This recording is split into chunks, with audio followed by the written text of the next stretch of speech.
Patrols in Uptown Columbus will be intensified starting tonight. An officer and a non-commissioned officer from Fort Benning will be on courtesy patrol. News 3's Sarah Panko is live in Uptown Columbus. She's on the crime watch for us this evening. Sarah? Starting at 10 o'clock tonight, some here on Broadway may notice two soldiers in full military uniform. The odd thing, though, about these two soldiers is that they'll be wearing armbands that read Courtesy Patrol. Fort Benning Commanding General Robert Brown and Columbus Mayor Teresa Tomlinson announced that they will work together to increase the sense of safety in Uptown Columbus. It comes after two weekend incidents earlier this month. In the first incident, police say these 5 soldiers beat another man. The beating was witnessed near 1st Avenue and 10th Street, sending the victim, a former soldier, to the hospital with head injuries. The other, a shooting that left 4 injured, 1 fatally, at Mario's restaurant on Broadway. This man is charged in connection with the assault. Now, Columbus police will have the company of 2 uniformed Fort Benning soldiers on Thursday, Friday, and Saturday nights. Mayor Tomlinson says the soldiers won't be able to make any arrests, but will be able to command order of all military personnel. You can't arrest somebody for simply being intoxicated or having had too much to drink, but a senior officer can order you back to base and can even have the military police come to shuttle you back to the base. The incidents have made some extra cautious. I would not get out of my car to walk somewhere by myself down here, no. Charlotte Burton says the patrols might not be enough.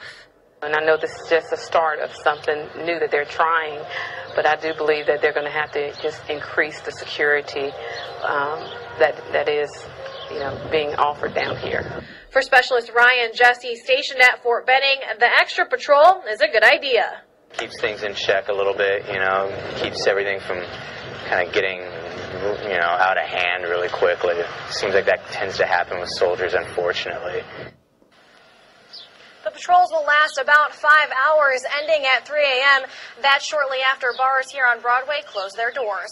Live in Uptown.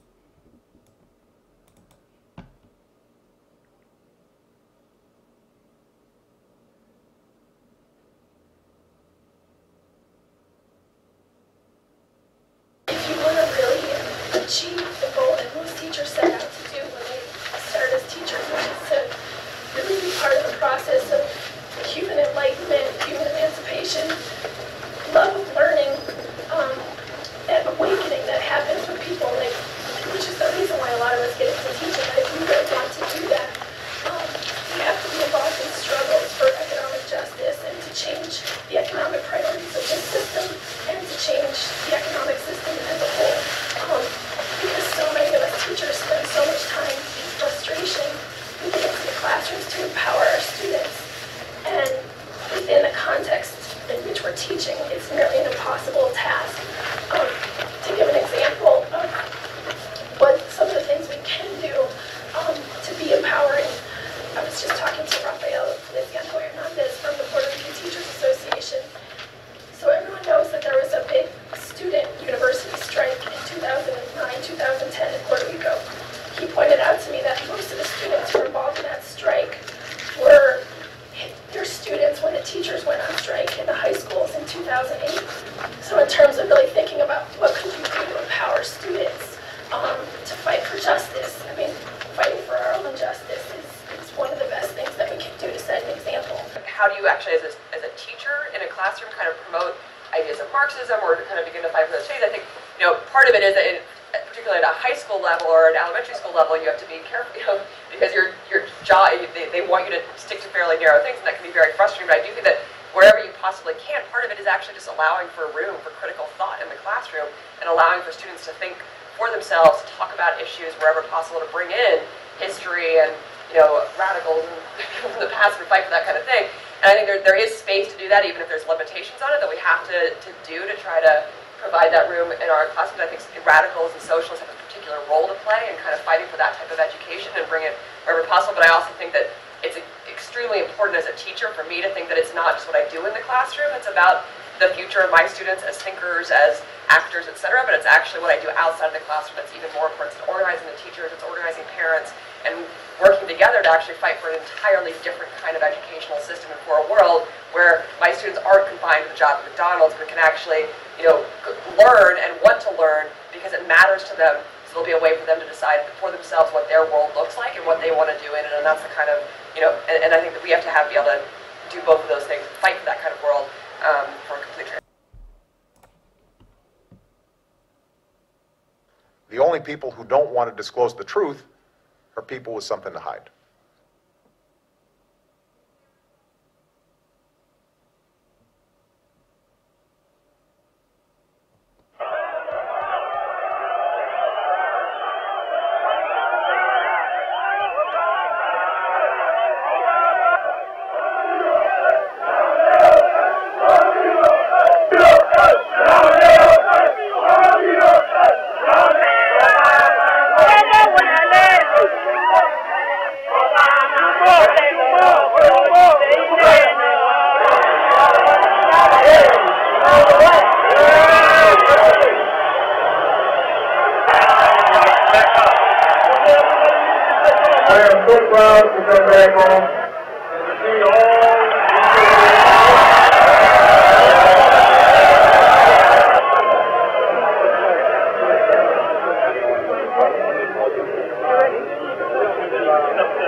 And we hope another one will also come. I'm here to see our brother who has done so many things, and he has bring a very big change in Luo people, especially Luo tribes in Kenya.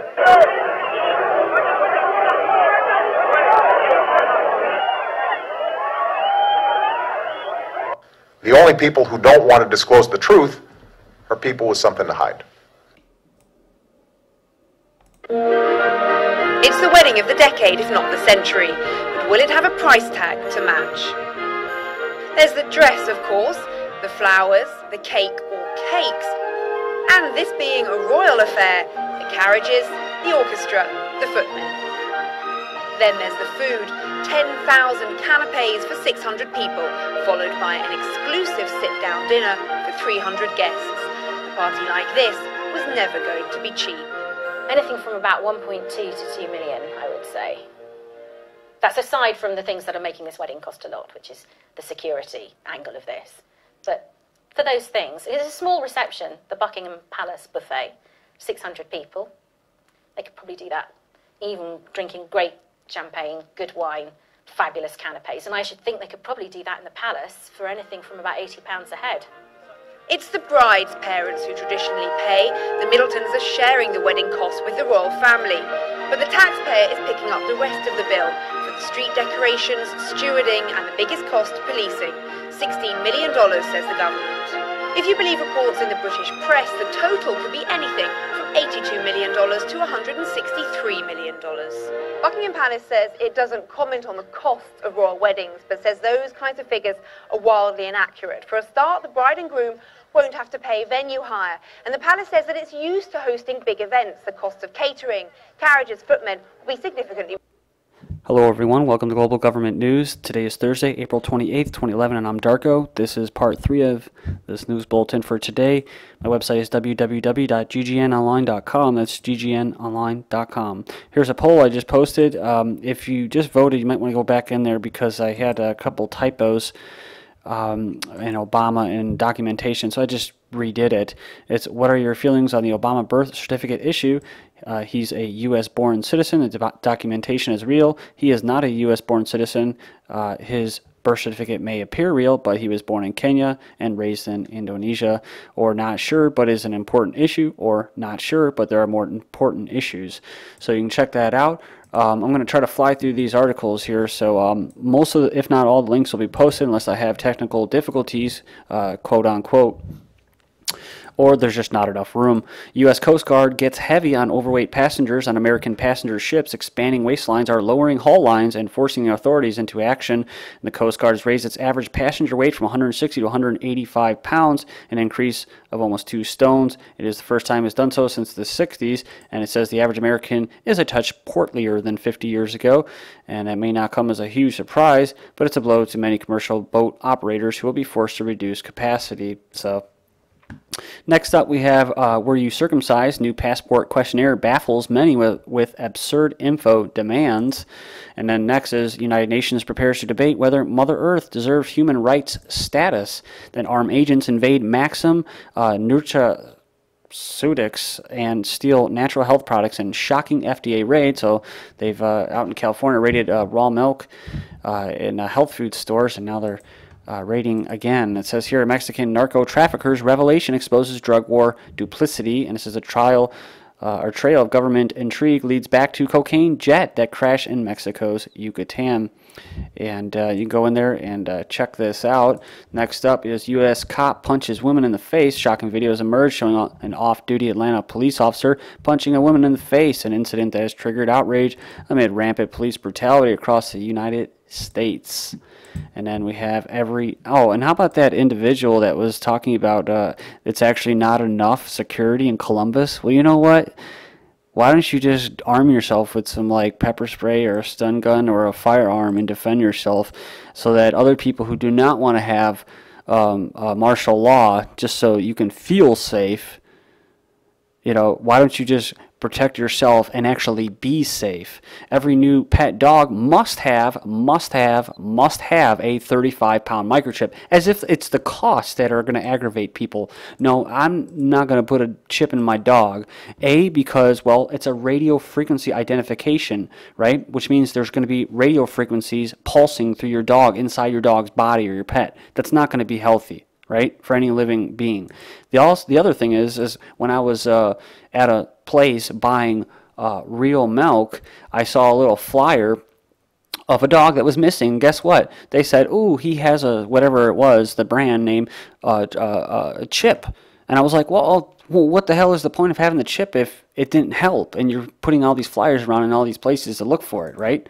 So, plan to control dangerous animals by putting all 8 billion pets on a massive database. So, typical fascist type law, just ban everything, right? And very collectivist. Livestockers worry Big Brother is coming down to the farm. So we're going to keep using this Big Brother term like it's a big joke, I guess, until eventually, they consider us, the powers that be, consider us cattle and sheep. So the next stock is going to be human beings that are going to get tagged. And it's coming to an animal farm with a compulsory electronic identification and tracking systems for livestock, warns federated farmers. So that's like I said.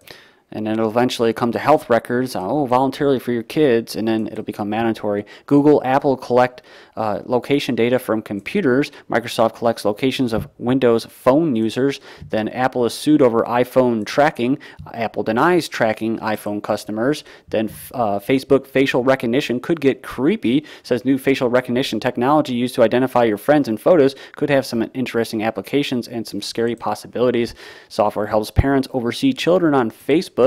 And Sony sued for PlayStation Network data breach. And then next up, PlayStation hack. Sony urges users to change passwords. And then Sony gamers threaten to leave after hack. So I don't know if that's going to actually happen, but TomTom user data sold to Dutch police used to determine ideal locations for speed traps. Opinion, Michigan cops imposing a digital police state after they just declared financial martial law and passed an actual bill. They're just moving forward up there in Michigan.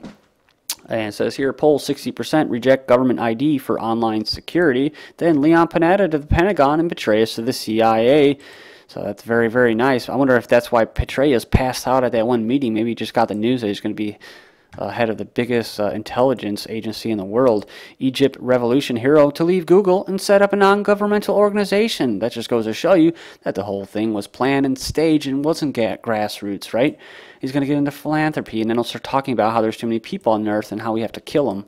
12-year-old crown Maharaja of Jaipur, and I'm not sure I pronounce that right. In fact, I'm sure I didn't, but a 12-year-old boy has been crowned, and he says becoming head of what was once India's most glamorous and wealthy royal families. Then the Dalai Lama's new prime minister, illegitimate, official says, and this guy's from Harvard. There's some weird stuff going on in Tibet, man. They got someone from Harvard who's never been there to Tibet, and he's going to be up head of their party. South Korea's ruling party suffers losses in by-elections, and South Korea is pretty much Western controlled, so trying to provoke North Korea into a war all the time. Please join me in part 4. This is GGN.